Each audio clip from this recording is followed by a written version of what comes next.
এখন সব থেকে বেশি বিষয় যেটা হচ্ছে সেটা কি, এসআইআর এর নামে মানুষকে বিভ্রান্ত করছে। শুভেন্দু অধিকারী আর মমতা ব্যানার্জি আমার মনে হয় ফেস টাইমে দুজনে খুব গল্প করে নেয় যে বাংলার মানুষকে কিভাবে ফুল বানাবো, বোকা বানাবো। আমার খুব সন্দেহ হয় দুজনে হয়তো ফেস টাইমে কথা বলাবলি করে।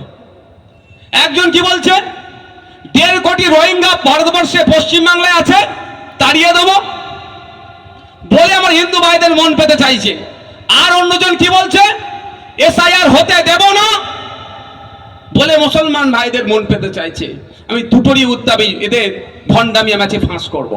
প্রথম কথা হচ্ছে, এসআইআর আটকাবার ক্ষমতা মমতা ব্যানার্জির নাই, অভিষেক ব্যানার্জির নাই। কেন? এই এসআইআর সংবিধানের 324 নম্বর ধারা অনুযায়ী হচ্ছে।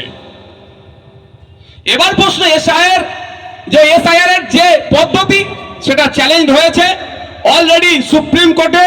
নির্বাচন কমিশন মসলেখা দিচ্ছে কি করব না। কিন্তু আমি আপনাদের বলি, মমতা ব্যানার্জি কি বলছে, যে আমাদের ভোট দাও, তোমাকে আমি বাঁচিয়ে দেব। ভোট ধরা কল, ঠিক যেমন সিএনআরসির সময় ভোট ধরা কল হয়েছিল 2021-এ, 2026-এর ভোট ধরা কলটা হচ্ছে এসআইআর। বিজেপি বলবে তাড়িয়ে দেবো, আর তৃণমূল বলবে আমি বাঁচিয়ে নেব। আপনি ভাববেন বাঁচতে হবে আমাকে, চলো তৃণমূলের কোলে উঠে যায়। ইতিপূর্বে ভারতবর্ষে কতবার এসআইআর হয়েছে আপনারা জানেন? 13 বার, কম করে 13 বার এসআইআর হয়েছে। 2002 সালে আমাদের ওয়েস্ট বেঙ্গলে এসআইআর হয়েছে। কত লক্ষ নাম বাদ পড়েছিল আপনারা জানেন? অনেকে জানেন, অনেকে জানেন না। যারা জানেন না তাদের জ্ঞাতার্থে বলছি, 28 লক্ষ নাম ওয়েস্ট বেঙ্গল থেকে বাদ পড়েছিল। হয়েছিল। তখন বিরোধী আসনে কারা ছিল? তৃণমূল কংগ্রেসেরা। তৃণমূল কংগ্রেস ছিল। শাসনে কারা ছিল? বামফ্রন্ট ছিল। কোনো হয়েছিল? তাহলে এত এখন কেন? এটা আপনাদের বুঝতে হবে। তখন রাজনৈতিকভাবে হয়নি, এখন রাজনৈতিকভাবে এটাকে করার চেষ্টা করছে।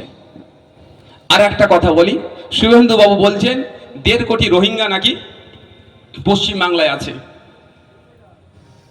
ইউনাইটেড নেশন বলছে সারা ভারতবর্ষ নয়, সারা পৃথিবীতে প্রায় 24 লক্ষ মতো রোহিঙ্গা আছে, যার 10 লাখ বাংলাদেশে আছে, মালয়েশিয়া আছে, ইন্দোনেশিয়ায় আছে, পৃথিবীর বিভিন্ন কান্ট্রিতে আছে। ভারতবর্ষ রোহিঙ্গা আছে শরণার্থী কার্ড দিয়ে। কিছু আছে, যদি কিছু অবৈধ ঢুকে তার জন্য তো হবেই। আমি যখন, আপনারা জানেন আমাকে প্রেসিডেন্সি জেলেতে আটকে রেখেছিল। এই আমি যখন আমার নামে মামলা দিয়েছিলাম প্রেসিডেন্সি জেলে বেশ কিছুদিন ছিলাম, ওখানে প্রায় 4-5 জন রোহিঙ্গাকেও গ্রেফতার করে রেখেছিল। তারা অনেক আগেই তাদেরকে গ্রেফতার করে রেখেছিল। যাক, পশ্চিমবাংলায় নয়, অসমে নয়, হরিয়ানাতে নয়, ভারতবর্ষে টোটাল রোহিঙ্গার সংখ্যা অমিত শাহজির দপ্তর বলছে 30,000 আছে। যেই 30,000-এর মধ্যে সব থেকে বেশি আছে দিল্লিতে। কোথায়? দিল্লি কারা রুল করছে? দিল্লি পুলিশ যাদের আন্ডারে তারাই দেখুন দিল্লি রুল করছে। তোর বিজেপি ওখান থেকে কত রোহিঙ্গাকে বার করেছেন ভাই? দ্বিতীয় রাজ্যটা নাম ভুলে যাচ্ছি, তৃতীয় হচ্ছে আপনার হরিয়ানা, 4th র্যাঙ্কে আছে অসম, 5th ওয়েস্ট বেঙ্গল। যদি 30,000-এর মধ্যে সব থেকে বেশি দিল্লিতে থাকে আর 5 নম্বর যদি ওয়েস্ট বেঙ্গলে থাকে, তাহলে ওয়েস্ট বেঙ্গলে কত রোহিঙ্গা আছে ভাই? আমি অ্যাভারেজ যদি ধরি 5,000 করে, 6,000 করে, 5-6 30, 6,000 আমি ধরছি। শুভেন্দু বাবু 1.5 করোড় কাদেরকে বলছে? শুধুমাত্র এই ভয় দেখাচ্ছে, আতঙ্কের পরিবেশ তৈরি হবে।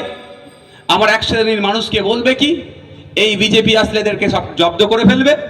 আর অন্য তৃণমূল বলবে কি, তোদেরকে আমি আগলে রাখবো, আমি তোদেরকে ভোটাধিকার কাটতে দেবো না, ভোটটা আমাকে দাও। অর্থাৎ এই বাইনারির পলিটিক্স তৈরি হওয়া হচ্ছে এসআইআর থেকে। আমরা এখানে বলে যাই, অশোকনগরের কমিটি আছে, সাধারণ মানুষ আছে, আমাদেরকে সজাগ হতে হবে। শুধু ফান্ডামেন্টাল রাইটস বলে চিৎকার করলে হবে না। হ্যাঁ, স্বাস্থ্যের অধিকার, শিক্ষার অধিকার, খাদ্যের অধিকার, বাসস্থানের অধিকার সহ ফান্ডামেন্টাল রাইটস এর জন্য যতই আমরা চিৎকার করি, ঠিক কথা চিৎকার করতে হবে, রাষ্ট্রের দায়িত্ব আমাদেরকে বুঝিয়ে দিতে হবে। কিন্তু সংবিধানের 51 ধারাতে ফান্ডামেন্টাল ডিউটিস এর কথা বলা আছে, জাতীয়তাবাদী নাগরিক হওয়ার কথা বলা হচ্ছে। তাই আমাদেরকে জাতীয়তাবাদী নাগরিক হয়ে এসআইআর এর জন্য প্রয়োজনে ইসিআই যদি আমাদের সহযোগিতা চায়, আমরা ইসিআই কে সহযোগিতা করব।